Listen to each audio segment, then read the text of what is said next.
En fait, lorsqu'il était missionnaire au Brésil, il y avait une femme dans son église qui manquait de tout. C'est une période de crise économique. Et elle était chrétienne et il avait prêché le dimanche en disant « Faites connaître à Dieu, osez demander à Dieu, demandez, vous recevrez. » Enfin, tout ça. Et cette femme était en train de prier, c'est elle qui lui racontait ce témoignage. Elle dit « Pasteur, j'étais à ce moment-là en stress parce que j'avais la pression, elle était mère célibataire, elle avait sa famille à nourrir, ses enfants à nourrir. Elle dit « Dieu, il faut que je puisse manger ce soir. » Et Dieu, elle a entendu la voix de Dieu à ce moment-là qui lui a dit « Va au supermarché et fais-toi un plein caddie. » Bon, elle allait au supermarché. Sa foi de brésilienne, elle allait au supermarché Real au Brésil, elle arrive, elle rentre, les portes s'ouvrent et elle commence. Et là, elle arrive au rayon de viande. Et instinctivement, elle dit « Il faut que je zappe, je ne vais pas me mettre en tentation. » Et elle réentend cette voix de Dieu, le Père qui dit « Je pourvoirai à tous tes besoins, fais un plein caddie. Vas-y. » Elle a commencé à charger. Elle a commencé à charger les trucs avec plusieurs zéros derrière. Des choses qu'elle ne s'achetait jamais, qu'elle n'osait plus acheter à ses enfants. Et elle a fait un rayon, 2 rayons. Et puis elle voyait le caddie qui monte. Et elle s'imagine que derrière, elle risque l'humiliation à la caisse parce qu'elle n'a pas les moyens financiers de payer. Son compte est à 0. Et c'est marrant parce qu'on stresse, mais perdu pour perdu. Moi, j'aurais dit ça. Elle est allée jusqu'au bout. Et allée jusqu'au bout, elle a rempli. Elle arrive à un caddie énorme et il est midi au moment où elle arrive devant la caisse. Et elle ne sait pas trop, elle est un peu en stress, elle voit les caisses qui sont pleines. Et là, elle entend une petite voix du Saint-Esprit qui lui dit « Va à la caisse numéro 6 ». Alors, elle se met dans la ligne de la caisse numéro 6. Et quand elle est à la caisse numéro 6, juste avant elle, la caissière met l'écriteau « Dernier client terminé ». La caisse est fermée. Elle dit « Madame, il est midi, je ne peux pas prendre votre caddie. » La chrétienne, elle est là avec son caddie énorme, rempli de choses qu'elle ne peut pas payer. Mais son Père Céleste a dit « Je prendrai soin de toi ».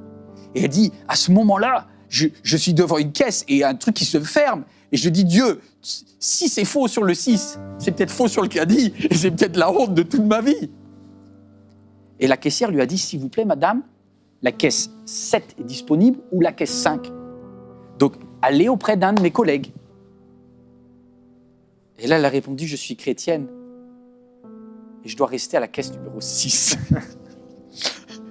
Alors la dame à côté, elle l'a pris pour une folle. Elle lui a dit « Quand est-ce que vous revenez ?» Elle dit « Ma pause, c'est 30 minutes. Cette caisse sera réouverte que dans 30 minutes. » Pendant 30 minutes, avec son caddie plein, elle est restée buggée devant la caisse numéro 6. Et à 12h30 ce jour-là, le tapis a commencé à rouler. La caissière est revenue, elle dit « mais vous êtes incroyable. Eh bien, on y va pour ce caddie alors. » Elle a commencé à dérouler. Et elle voyait le montant qui commençait à monter, 100, 150, 172, 190. Et au moment où elle se liquéfiait, elle était presque arrivée au dernier article, elle entend dans les haut-parleurs du supermarché « Tirage au sort du jour, la personne qui a ses courses à la caisse numéro 6, le magasin vous les offre. » Que dire? Elle s'est mise à pleurer, la caissière était choquée.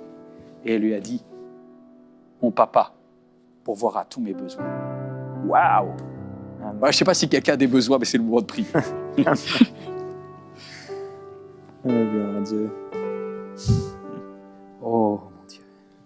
Merveilleux Seigneur. Dieu merveilleux, Jésus. Père, on veut te dire merci. Merci pour cette foule de témoins qui nous disent encore aujourd'hui que tu pourvois. Le manque, tu ne le connais pas. La peur, tu ne sais pas ce que c'est. Tu n'es pas un Dieu fragile. Mais pour un temps, tu t'es abaissé jusqu'à nous. Tu as pris notre condition. Tu as su ce que c'était d'avoir